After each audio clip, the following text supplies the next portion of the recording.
My name is Yael Weinstock, and I work at the International School for Holocaust Studies at Yad Vashem. Thank you for being here with us tonight. I want to welcome Ambassador Jacob Rosen, Coordinator of Israel's Chairmanship 2010 for the International Holocaust Task Force. Also Dorit Novak, Director of the International School for Holocaust Studies at Yad Vashem, Chris Cantor, Director of the Cadets Course, the Foreign Affairs Cadets, and most importantly, Professor Wetzel and several of her students. We are here for the inaugural event of the International Task Force Chair Project, hosted this year by the State of Israel. The project will be comprised of 5 lectures on critical topics for today's capacity builders and leaders. We are pleased to welcome Professor Wetzel to present on the topic of anti-Semitism in Germany and its relationship to Holocaust remembrance. Professor Wetzel received her PhD at the Ludwig Maximilians University in Munich. She worked as a researcher at the Institute for Contemporary History and also at the Center for Research on Antisemitism at the Technical University, Berlin. Professor Wetzel is a member of the German delegation of the Task Force for International Cooperation on Holocaust Education, Remembrance, and Research, as well as a member of the Executive Board of the Vienna Wiesenthal Institute for Holocaust Studies. After Professor Wetzel speaks, we will open the forum for discussion and questions. Again, thank you for joining us. Professor Wetzel. Hello, thank you that we can talk to each other. I wanted to present you shortly the students, the PhD students who are here. That is Markus and Svetlana Burmester, Franziska Jahn, Jasmin Schumann, Angelika Benz, and Maria Wulesika.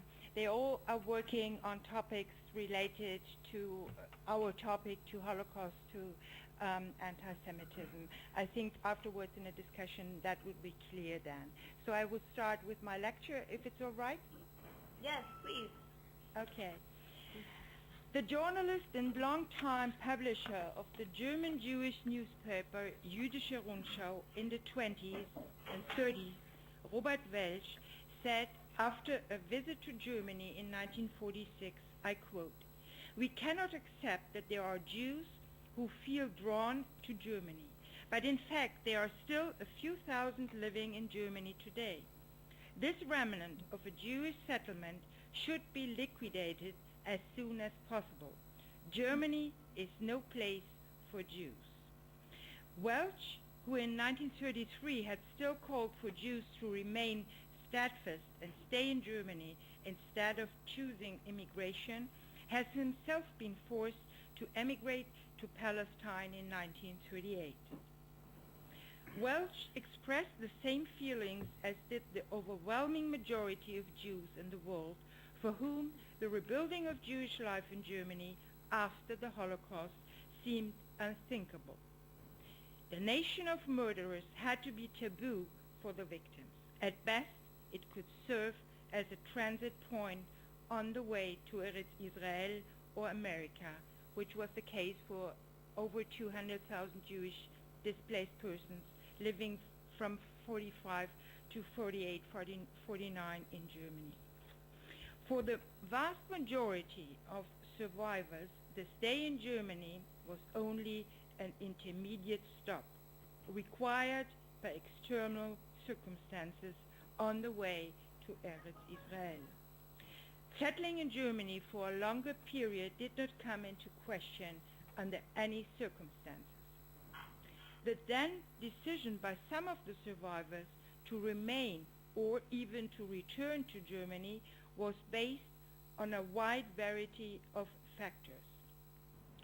Actual motives, personal connections to the homeland, being rooted in German culture tend to fade in memory, and political motivated explanations are moved to the foreground.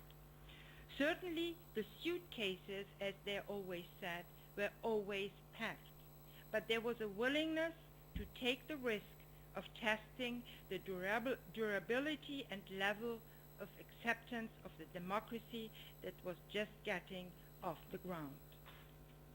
After World War II, the Allies believed that they could free the Germans from nationalism and militarism, thus the phrasing of the law passed in March 1946 by the National Council in the American zone of Germany by means of the war crimes trials and denazification.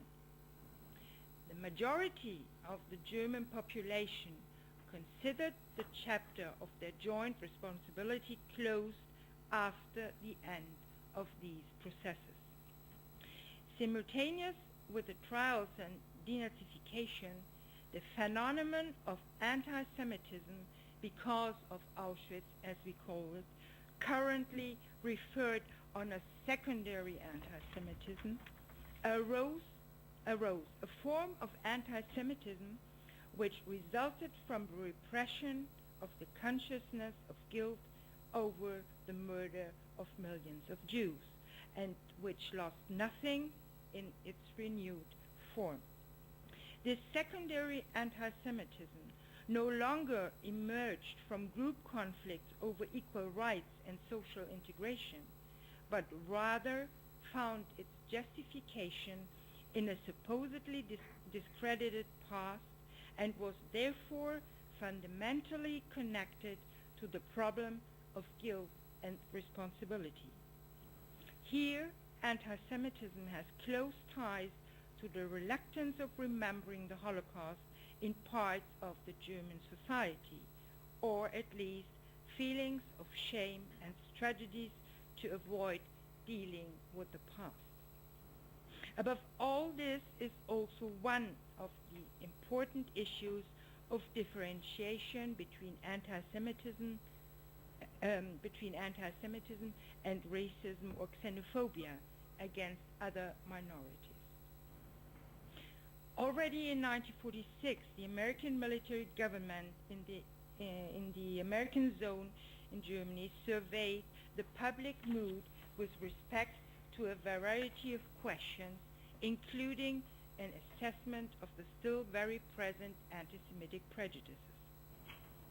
In the first years following the end of the war, resentment against Jews was rarely expressed in public, given the presence of the occupying power. Survey results demonstrate nonetheless that anti-Semitism continued to thrive. Initially, anti-Semitic attitudes were expressed with remarkable openness. Later, latent anti-Semitism could only be revealed through skillful questioning. In December 1946, the survey by the Americans revealed 21% of the population to be anti-Semites and 19% of them as hardened anti-Semites. Also, the spread of anti-Semitism has slowed over subsequent generations. Since the late 80s, we can identify anti-Semitism in about 15 to 20% of the population. This anti-Semitism generally remains latent. That means it's not expressed open.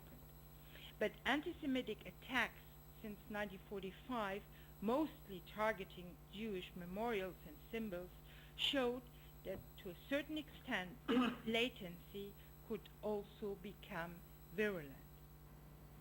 That is, rather than targeting individuals for personal attack, the perpetrators sought to destroy Jewish life by means of removing the historical memory of Nazi persecution.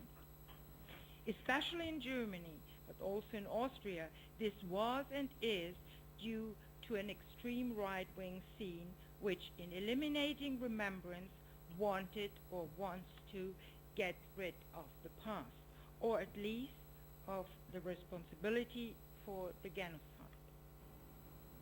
In 1959, the desecration of a synagogue in Cologne caused over 400 threats against Jewish cemeteries and institutions, limited not only to the western part of Germany, but also affected the eastern part. In the Federal Republic, this caused positive reactions on a pedagogical level. A change in education has taken place, which was even more affected by the protests of the 1968 generation, and their revolts against their parents and the establishment, who insistently kept silent about the Third Reich. After all, a fundamental rethinking in the educational field had taken place after the American TV movie Holocaust was transmitted in Germany in 1979.